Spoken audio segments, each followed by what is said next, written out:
प्रेरणादायी व सुबोध जीवन जगण्यासाठी माझे चॅनल सरळ जीवनधारा सबस्क्राईब करा. आज मी आपणास माझ्या 85व्या वर्षातील चौथा भाग आपणापुढे सादर करणार आहे. बालपण झालं, हालाचं शिक्षण झालं, नोकरीचं प्रयत्न झाले.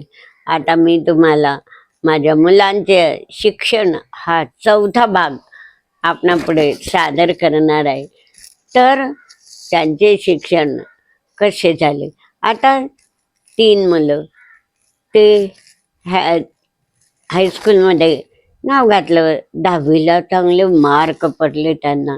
मोठ्या मुलालाही खूप मार्क पडले आणि त्याला सिव्हिल इंजिनियरला त्याचा नंबर लागला.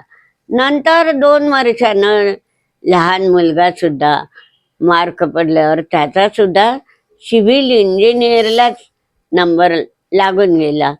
काही प्रयत्न न करता 80च्या वर मार्क असल्यामुळे त्यावेळी अशी त्यांना काही खटपट करायची गरज पडली नाही. आणि मग मुलगी ती 12वी झाली. आता तिची लहानपणापासूनची इच्छा होती की मला डॉक्टर व्हायचं. आम्ही विचारत होतो लहानपणी का तू काय होणार आहे. म्हणे मी डॉक्टर होईल. मग आम्ही तिचं ते वाक्य लक्षातच ठेवलं. मग तिची म्हणजे ते हुशार असल्यामुळे दरवर्षी तिघी बहीण भावंड वर जात होते. 10वीचा कळस गाठला. 10वीलाही चांगलेच मार्क पडले. नंतर 10वी नंतरच त्यांचे इंजिनिअरिंग कॉलेजला नंबर लावून दिले. आणि ही मुलगी तिचं 12वी नंतर मग डॉक्टरकीला नंबर लावला. आणि ते सुद्धा असं प्रयत्न करून त्यांनी जेव्हा नंबर लागले तेव्हा त्यांनी त्यांची अभ्यासाची चिकाटी सोडली नाही.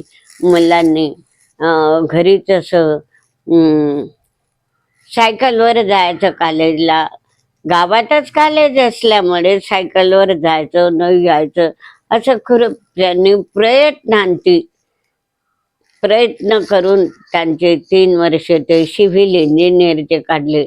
आणि दोघे भाऊ असे नोकरीला लागले. मोठा मुलगा जिल्हा परिषदमध्ये लागला. छोटा मुलगा असं खाजगी कामं करू लागला. तर असं त्यांचं शिक्षण सुखाचं आणि आमचं मार्गदर्शन आमच्या सरांचं ते पण असे BA असल्यामुळे त्यांना शिक्षण क्षेत्राची माहिती होती. आणि मग ते मुलांना तसं गायडन करत होते. आणि मी आपली अपडाऊन मध्ये घरच्या कामामध्येच हैराण होत होती. आणि मग ते सगळी देखभाल त्यांचे वडील करत होते. तर अशा प्रकारे ते इंजिनियर झाले. नोकऱ्या लागल्या, लग्नाच्या सुनाई. मग आता मला असं वाटायचं की सुशिक्षित आपण 2 पगार होते तर आपल्याला कोणाच्याकडे पाहावं लागलं नाही. तर मोठ्या मुलालाही BSc मुलगी केली आणि छोट्या मुलालाही BA. ती नोकरी करत नाही, ती अशी घरकामच करते. हिला BSc असल्यामुळे आम्ही सुनेला सुद्धा B.Ed केलं. आणि दादांच्या म्हणजे सरांच्या हायस्कूलमध्ये तिला शिक्षिका म्हणून घेतलं. इकडे मुलगा सिव्हिल इंजिनियरची नोकरी बजावत होता. तर अशा प्रकारे त्यांचं शिक्षणही त्यांनी मन लावून केलं. आणि मन लावून केल्यावर खूप प्रयत्न करावे लागले. आणि लवकरच त्यांना त्यावेळी नोकऱ्या लागत होत्या. तर नोकरी सुद्धा त्यांना 80च्या पुढचा काळ होता. नोकऱ्या सुद्धा कोर्स झाल्यावर लागत होत्या. आणि मग त्यांनी पुढे BA करणं असं करणं नियोजन केलं. आणि मग अशा प्रकारे सुनांनाही ते BEd असल्यामुळे ती हायस्कूलला लागून गेली. मुलगा जिल्हा परिषदमध्ये ड्युटी करू लागला, मोठा छोटा खाजगी, त्याची बायको सुद्धा असं खाजगीच गृहिणी. तर अशा प्रकारे पोरांचा योग्य सांभाळ केला. आणि मुलगी 12वी झाली, मार्क पडले तिला, VMSला नंबर लागला. जर तर ती डॉक्टर होण्याचं स्वप्नही आम्ही तिचं पूर्ण केलं. आणि पूर्ण केल्यावर आज ती मोठा दवाखाना, ते त्वचेचा असं सौंदर्याचा करते. असं खूप असं नावाजलेली आहे, गाजलेली आहे तिच्या क्षेत्रामध्ये. आणि तिला अशी खूप प्रसिद्धी मिळाली आहे. एवढंच काय, गायनाचा सुद्धा तिला छंद असल्यामुळे ती गायन सुद्धा करते. त्यांच्या डॉक्टर पेशातील लोकांच्या काही संघटना असतात, त्याच्यामध्ये ते भाग घेते. तिला आमंत्रित करता आणि तिथे ती गायनाचा सुद्धा गायनास मध्ये सुद्धा तिला आवड आहे. तर अशा प्रकारे जीवनामध्ये माझ्या तिन्ही मुलांनी आम्हाला चांगली साथ दिली. त्यांच्यापासून आम्हाला त्रास नाही, म्हणून आमची नोकरी सुद्धा अशी गुण्यागोविंदानं पार पडली. आणि मुलांची साथ असल्यामुळे मुलांनाही त्यांचं शिक्षण केलं. त्यांना वेगवेगळे घरं करून दिले, प्रत्येकाला एक एक घर करून दिलं, मोठ्याला एक, छोट्याला एक. लग्न केले, आमच्या आमच्या परीने आम्ही लग्न सुद्धा चांगलेच करून दिले. तर अशा प्रकारे मुलांच्या शिक्षणाची आणि त्यांच्या संगोपनाची आम्ही खूप खूप काळजी घेतली. आणि मुलीलाही डॉक्टरच मुलगा मिळाल्यामुळे मग काय, आनंदच गगनात मावे नासा झाला. आणि आजही ती लाखोने रुपये कमवते आहे. मुलंही त्यांची त्यांची ड्युटी करून असं समाधानकारक नांदत आहे. तर आई वडिलांनी प्रामाणिकपणे केलेले कष्ट त्यांनी फळास लावले. आणि अशा प्रकारे आता त्यांचे लग्न झाल्यावर, घरं करून दिल्यावर ते त्यांचे गुंतले. आम्ही रिटायर झाल्यावर मग मला हा छंद लिखाणाचा, त्याच्यामुळे मी कविता, गाणे हे असं तसं करत बसले. मग एक दिवस माझी नात म्हणते, डॉक्टर बाईची मुलगी म्हणते, आजी आजी तू अशी कविता लिहिती तर तू यूट्यूबवर म्हणे या कविता देत जाशील का? म्हटलं जरूर बेटी, तू जरी 1000 व्हिडिओ करायचे सांगितले मला तर मी 1000 व्हिडिओ सुद्धा तुला करून दाखवेन. माझ्याजवळ कविता आहे, गाणे आहे, ओवे आहे, प्रार्थना आहे, स्वागत गीत आहे, मी तुला हजारो व्हिडिओ करून देईन.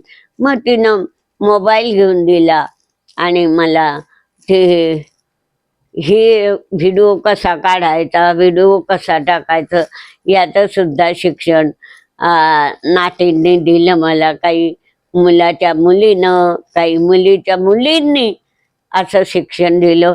आणि मी आता आपले असं रिटायर झाली तरी मला अशी, मी घरी राहिली किंवा मला नोकरी नाही असं वाटत नाही. तर मी माझ्या या व्हिडिओच्या कार्यक्रमामध्ये रममाण होते. आज हे रसभरीत चॅनल आहे, त्याच्यामध्ये माझे 700च्या वर व्हिडिओ झाले आहे. आणि सबस्क्राईबही भरपूर झाले, 1600. आणि दुसरं चॅनल आहे सरळ जीवनधारा, याच्यामध्ये 570-72 असे व्हिडिओ झालेले आहेत, हजारोच्या वर दोघी चॅनलमध्ये. आणि हे व्हिडिओ होतच राहतील, याच्याकडे 1000-2000 किती हो, मी जिवंत आहे तोपर्यंत व्हिडिओ देत राहील. आणि अशा प्रकारे मला मग आनंद वाटत राहिला. असं आता व्हिडिओच्या, की आज कोणता व्हिडिओ द्यायचा, आज काय करायचं, अशा प्रकारे तो असा मला एक प्रकारचा अभ्यासच मिळाला, की आज कोणता व्हिडिओ करायचा, त्याची तयारी करणे, कोणती कविता टाकायची त्याची तयारी करणे, याच्यामध्ये माझा संपूर्ण दिवस जातो. आणि मी माझ्या कामामध्ये रममाण होते. आणि आता जे मुलं आहे ते त्यांचे त्यांचे नोकरी करून आता मोठा तर रिटायर झालाय, त्यांची मुलं सुद्धा शिकली आहे आणि सगळी परिस्थिती अगदी अगदी सुख समाधानाची आहे आणि मी निश्चिंत आहे. तर आज माझे मी तुम्हाला सांगते 85 वर्ष पूर्ण झाले. तरी तुम्हीच बघा, मी तुमच्या पुढे व्हिडिओ सादर करते, कधी आवाजात बदल नाही किंवा कोणत्या गोष्टीची मला खंत नसते. एकदाच आपल्या व्हिडिओ समोर बसलं कॅमेऱ्यासमोर की आपापल्या गप्पा मारायचं आणि प्रेक्षकांना रममाण करायचं. अशा प्रकारे माझं हे सरळ जीवनधारा चॅनल आहे. चांगलेच लोक, हजारो लोक प्रतिसाद देतात. रसभरीत गावाला तर लाखो लोकांनी प्रतिसाद दिलेला आहे. तर अशा प्रकारे माझं जे जीवन आहे मी तुम्हाला सांगते. तर असं लहानपणापासून कष्टातच आणि माझ्या डोक्यामध्ये हे विचारच येतात, हे करायचं ते करायचं, म्हणजे ते विचार सुचत राहतात. त्याच्यामुळे अवांतर गोष्टीची सगळे विचार माझे सकारात्मक असतात. तर अशा प्रकारे मी आजपर्यंत मुलांचं शिक्षण झालं, नोकऱ्या झाल्या, लग्न केले, त्यांच्या बायकाही सुशिक्षित आणि मी सुद्धा माझ्या 85व्या वर्षात सुद्धा 2 चॅनल चालवून माझ्या माझ्या कामामध्ये मग्न होते आणि त्याचा मला आनंद होतो. आणि हे कशामुळे होतं, तर मला चांगलं आरोग्य लाभल्यामुळे. तर ह्या आरोग्य लाभल्यामुळे आज सुद्धा मी तुमच्या समोर हसत खेळत व्हिडिओ देत आहे. तर हा व्हिडिओ तुम्ही अवश्य पहा आणि लाईक व शेअर करा. आणि रसभरीत काव्य मनोरंजन कार्य पाहायला रसिक रसभरीत काव्य मनोरंजक आहे, ते सुद्धा पाहायला विसरू नका. माझे व्हिडिओ अवश्य पहा, लाईक व शेअर करा.